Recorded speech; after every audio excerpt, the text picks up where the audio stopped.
जिस डर को हमने आपसे साझा किया था कि बेंगलोर को एसआरएच और एलएसजी पीछे धकेल सकती है, वो होता हुआ नजर आ रहा है। मैं पहले ही एक दिन पहले आपको बता चुका हूं कि बेंगलोर अगर पहले दूसरे पोजीशन पे रहना चाहती है तो आपको एलएसजी और एसआरएच से मैच जीतना हो है। लेकिन एसआरएच ने ऐसा धोया कल और बेंगलोर को मैच हरा दिया। ये टीमें भी ना अजीब ही कर रही हैं। एसआरएच, एलएसजी, अब इनके बैट्समैन फॉर्म में आ रहे हैं। कोई शतक मार रहा है, कोई शतक के करीब मार रहा है। ईशान किशन को कल देखो भैया, वो पूरे आईपीएल में चला ही नहीं। एक मैच में चला, उसके बाद आखिरी मैच में वो चल रहा है। यानी कि ये अपना काम तो कर नहीं रहे हैं, लेकिन दूसरी टीमों का काम बिगाड़ रहे हैं। खासकर आरसीबी का काम यहां पर बिगड़ता हुआ नजर आ रहा है। और आरसीबी अगर तीसरे पोजीशन पे गई, चौथे पोजीशन पे गई, इसका मतलब कि बहुत मुश्किल हो जाएगा ट्रॉफी फिर से आरसीबी के लिए।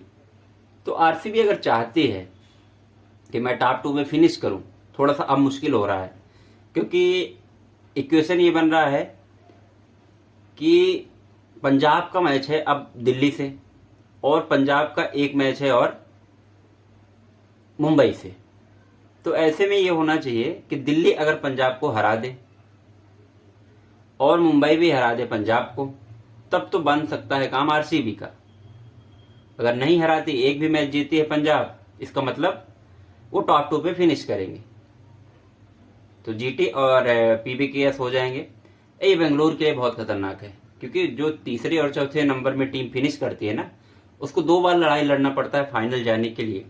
और तीसरा जब आप जीतेंगे तब जाके आप फाइनल जीतते हैं। ऐसा होता नहीं है जनरली, क्योंकि आप एक बार हार गए, दोबारा फिर जीतना, फिर जीतना, फिर फाइनल जीतना इतना आसान होता नहीं है। तो आरसीबी फैन के लिए बुरी खबर है। और मैं थोड़ा सा कहना चाहता हूं इस वीडियो के माध्यम से कि आरसीबी भाई कर क्या रहे हो। आरसीबी कर क्या रहे हो का मतलब ये है कि मैं ये देख रहा हूं उनके पास बल्लेबाज हैं, पोटेंशियल बल्लेबाज हैं, लेकिन कल मयंक अग्रवाल को खिलाने की क्या जरूरत थी? आपने भावनात्मक फैसला क्यों लिया? इमोशनल डिसीजन लेने की कोई जरूरत ही नहीं है। अगर आपको ट्रॉफी जीतना है, अगर आपको आगे बढ़ना है, तो आप वो गलती नहीं कर सकते। कोई सेंस ही नहीं होता मयंक अग्रवाल को खिलाने का। आपके पास स्वास्तिक चिकारा है, आपके पास वो बेंगलुरु का लड़का मनोज है, मनोज भांगड़े, क्या नाम है, ये अच्छे पोटेंशियल, नई एनर्जी है, युवा है, और ये अच्छा परफॉर्म करके देंगे। मुझे तो 100% विश्वास है स्वास्तिक चिकारा और मनोज पे। तो इनको क्यों नहीं आप खिला रहे हैं? मयंक अग्रवाल के साथ क्यों जा रहे हो भाई? आप वही गलती रिपीट कर रहे हो, वही गलती दोहरा रहे हो जो चेन्नई ने किया है। राहुल त्रिपाठी के साथ जाएंगे, शिवम दुबे को खिलाएंगे, आर्य अश्विन को खिलाएंगे, महेंद्र सिंह धोनी खेलेंगे। हालत देख रहे हो ना आप चेन्नई की कहां चली गई। ये गलती बेंगलुरु क्यों कर रही है? उनको एनालिसिस करना चाहिए, उनको ध्यान देना चाहिए कि हमको ये गलती नहीं करना है। आप स्वास्तिक चिकारा खिलाइए, क्या समस्या है? ओपन बैट्समैन है, अरे भैया वो 3 नंबर, 4 नंबर, 5 नंबर हर जगह खेल लेगा, कोई दिक्कत नहीं। बैट आके चलाना है चला देगा। इतने अच्छा एनर्जी है उसके पास, कहीं भी खेल सकता है। मनोज ऑलराउंडर है, हाईएस्ट रन गेटर रहता है अपने लीग टूर्नामेंट्स में। तो ऐसा डिसीजन नहीं लेना है कि मयंक अग्रवाल 10 साल बाद बेंगलुरु आए हैं तो उनको स्वागत के लिए मैच दे दें। ऐसा नहीं होता है। ऐसा अगर आप करोगे तो मैं निश्चित रूप से कह रहा हूं कि बेंगलोर फिर से बाहर हो जाएगी। और बेंगलोर फैंस जिस तरह से इस बार एनर्जी के साथ, जिस तरह पॉजिटिव एटीट्यूड के साथ आए हैं, वो आपको फिर से निराशा देखने को मिलेगी। मैं ये अभी कह रहा हूं। तो अभी भी जो मैच है ना, उसमें मयंक अग्रवाल वगैरह इनको खिलाने की कोई जरूरत नहीं। इससे बेहतरीन तो दिनेश कार्तिक ही खेल लेते ना, क्यों उनने संन्यास लिया? तो ये अगर करना है तो आपको इन लड़कों को देना पड़ेगा चांस।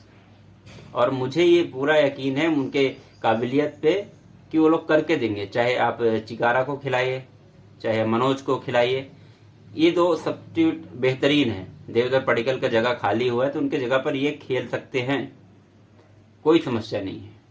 ठीक है, और बस इतना ही है। तो आरसीबी के लिए थोड़ा सा मुश्किलें बढ़ती जा रही। और यार मैं तो ये थोड़ा आश्चर्य में हूँ, कल एलएसजी SRH 230-31 कितना रन बना रहे हैं। अब लास्ट में ये बनाने से क्या फायदा।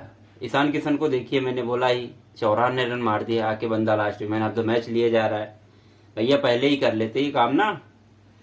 फिलहाल हम बात इसी कर रहे थे कि आरसीबी को ध्यान देना पड़ेगा, आरसीबी को थोड़ा सतर्क रहना पड़ेगा।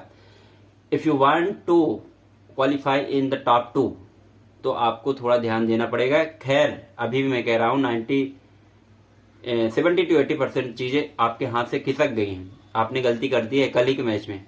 189 आप बना लिए थे, मतलब कितना 40 रन और चाहिए था। कोई 40 रन कोई आके मार देता ना, हो जाता, कोई बड़ी बात नहीं थी, सब लोग अच्छा ही खेल रहे थे।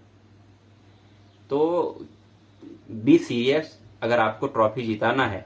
मैं अपने वीडियो के माध्यम से आपको भी बता रहा हूँ, आरसीबी फैन को बता रहा हूँ, जिन लोगों तक जो आरसीबी से जुड़े हैं, अगर ये मेरा मैसेज पहुंचाना चाहें तो पहुंचा सकते हैं। चेन्नई ने जो गलती किया वो नहीं करो और नहीं करना चाहिए, नहीं तो आरसीबी ट्रॉफी जीत नहीं पाएगी। और अब नहीं जीतेगी तो फिर अब नहीं तो कभी नहीं वाला हाल है इस साल, ठीक है। क्योंकि विराट कोहली हैं, अभी विराट कोहली के साथ क्रिकेट खेल रहे हैं। जरूरी नहीं कि आने वाले सालों में विराट कोहली रहेंगे और इस तरह के टच में रहेंगे। तो इस बात को ध्यान रखिए, इस बात को आपको फोकस में रहना है। क्योंकि मैं भी आरसीबी को चाहता हूं कि आरसीबी मैच जीते, आरसीबी ट्रॉफी जीते। इसलिए चाहता हूं कि ये गलती मत करो जो चेन्नई ने किया है। लास्ट में क्या किया चेन्नई ने, वही फिर लड़कों को लाया ना, छोटे छोटे यंग प्लेयर को, बाद में बूढ़ों को खिला रहे थे। अरे भाई ठीक है, जाने दो, खेल लिया उन्होंने, बहुत खेल लिया, 18 साल 20 साल, एक्सपीरियंस की कोई जरूरत नहीं। 20 ओवर का गेम है, आओ फटाफट मारो जाओ, चलेगा।